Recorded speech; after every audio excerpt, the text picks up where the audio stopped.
Once you get people talking about police abuse, everybody has had an encounter with the cops that they need to talk about. Everybody has an attitude about the cops. Lovely downtown Olympia. Here we are. This is where we begin our tour every year on October the 22nd. Some of us have a positive attitude about the cops, some of us have a negative attitude about the cops, but everybody's got an opinion. Police first start getting organized in America as slave patrols, and the first general purpose police agencies evolved from slave patrols in the United States. Policing in the United States is still about hurting the poor, not H-U-R-T, the poor, H-E-R-D, as in sheep. This is an example of that. This is the gazebo in Sylvester Park. As you can see, it now has a fence around it, and 5 years ago there was no fence around this. They just had railings up the stairs and the white railing around the edge of the fence. That's to prevent poor people from using this either to sit and just be and smoke a cigarette and hang out and talk to each other, or more particularly to serve food. The Food Not Bombs used to serve down in Sylvester Park, and this used to be a place where a lot of homeless people hung out. Oh, this is the Meaty Island kitchen. It doesn't look like much, but we actually cook for Food Not Bombs in here on Saturdays. When I say we, I mean Food Not Bombs cooks in here. Copwatch doesn't cook for Food Not Bombs, but Copwatchers participate, if that makes any sense. That's one of the things the police do. Fences and borders and things like that are adjuncts of the police. They're part of policing. This is a visible line for which the cops can arrest you for doing things like that, okay? If I crawl onto that space, that's trespassing, even though this is a park. In February of 2004, Sylvester Park was used, this gazebo here was used as a temporary lockup for a long-term activist who was downtown. He was performing a religious ceremony in the park.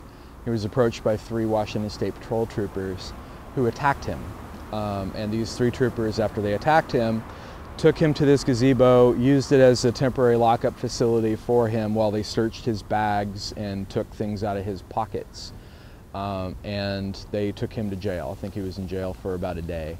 That incident happened here in February of 2004, and at the time, the shutdown of the park, the time that the park shuts down, was hard set at 8:30 in the winter and at 10 o'clock in the summer.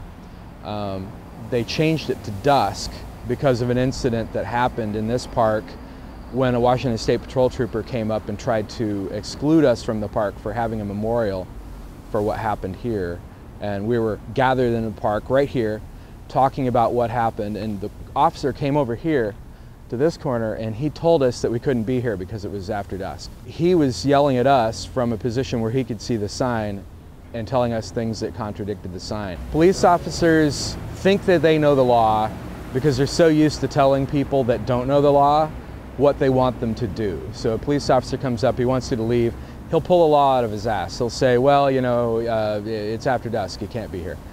It's reasonable sounding, it might even be true in another case, in another instance, but he'll not really apply the actual law or the actual rule from this park to the actual situation. He'll just tell you something to get you to move. Most people don't know any better, so they're not going to contradict the cop, they're not going to risk getting beaten up by the cop, and they're going to follow his orders. But in this case, the signs were very clear that we were actually there legally for another hour at that point. And he kind of sheepishly went away. And then they changed the law, literally, in keeping with what he had originally told us. So in case we came back in 2 weeks and still didn't read the signs, we would be in the wrong. And I just realized we're under surveillance by the Olympia Police Department. They're right over there. We're going to take a peek at them. Okay, so 978 Washington State Patrol. That's his badge number, Washington State Patrol. My job is a documentarian. That's what I do, documentarian. I get documents from the police department, I digest information from informants within the police department, and I make references for other cop watchers to use so they can stay farther away from police officers and be safer. This is a list of who the local police are. Names, their first, middle, last, badge numbers or radio identifiers, employee numbers, which team they're on, who's his supervisor, oh, okay, that's his supervisor, that's his cell phone number, you can call his supervisor directly. which taser belongs to which officer. So if we're getting complaints about a particular officer, we can actually call the police department or write the police department and ask them to give us all the records from the taser itself, which records when it was shot and what temperature it was when it was shot, and a whole bunch of information. We can request a specific officer's taser. Just in front of where it says Bayview, a man was killed. His name was Stephen Edwards. He was killed by 2 Olympia police officers. Jeffrey Jordan was using a taser on him at the time, and Paul Bacala punched him in the face. And between those 2 officers, Stephen Edwards died.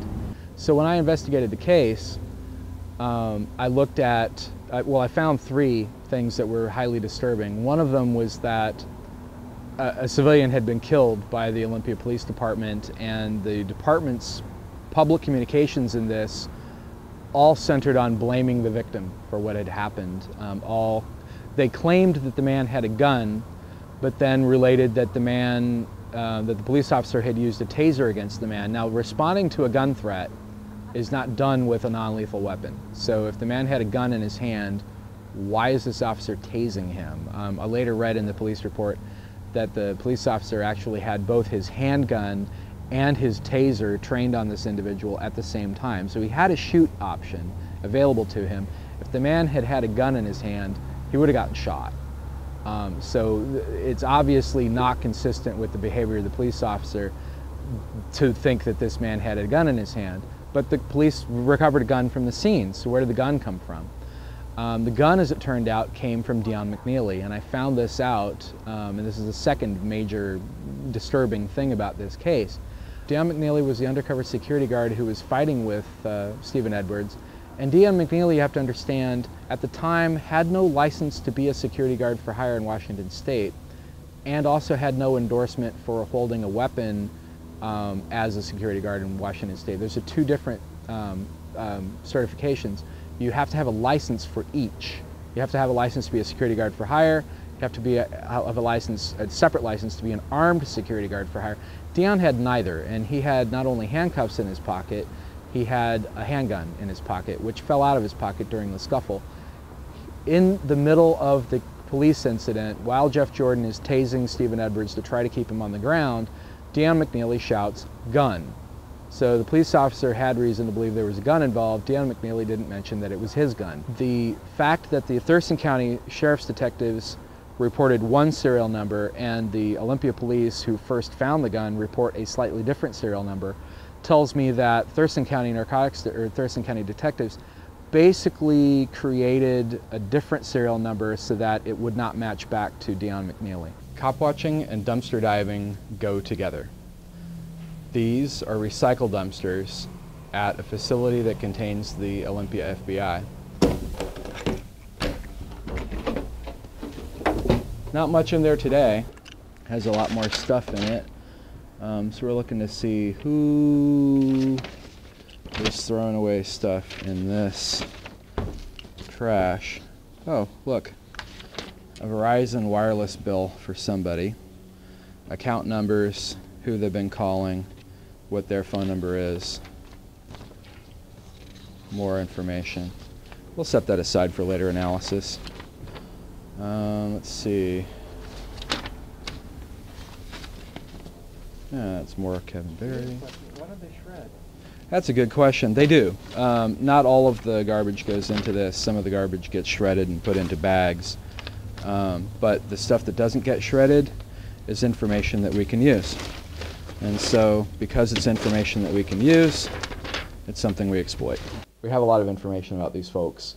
If you have a problem with the Olympia Police Department and the internal processes of that department are not working for you, we can go outside the system, so to speak. Now, we're getting most of this documentation from inside the system, but we have enough documentation that we can independently supervise what they are doing.